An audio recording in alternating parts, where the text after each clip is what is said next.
This is one of those topics that I'm going to cover fairly quickly because it is so deep. Because there are so many things that if I were to give it full coverage, it would take hours and you would be asleep and not very happy. So we're not going to do that. What I want to point out is that the portals, and generally you'll see that I use the current portal much more than I use the classic portal. But the portals represent most of what you can do within the Azure environment. So there are really just a wide variety of capabilities and a wide variety of services that you can manage through the Azure portal. And you can see some of these. So what are the things that we're going to do? Our storage implementations, those are going to be managed through the portal, can be managed through the portal. Certainly our websites and web applications. Application Insights, great tool for application telemetry, application monitoring, fantastic capabilities there. I love playing around with that one. I'll try to be professional when we get there and not take forever on it.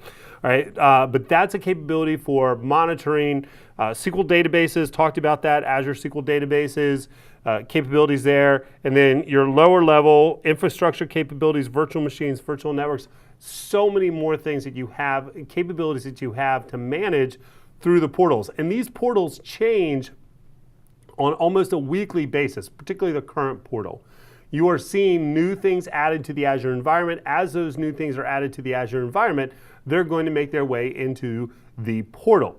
Now, one thing you do need to be aware of as functionality comes into Azure, first it's going to be made available through the underlying Azure API. We'll talk about that.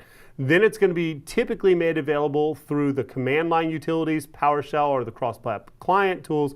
Then it's made available within the portal. But in general, by the time functionality makes it to what's called general availability, which is essentially like making it out of the testing phase and into production in the Azure environment, and you'll see that again, general availability.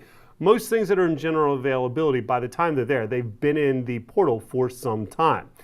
You will sometimes find functionality in the portal that's in preview mode, and it's in preview mode for over a year. There are some things that have been there, it seems like almost forever in preview mode.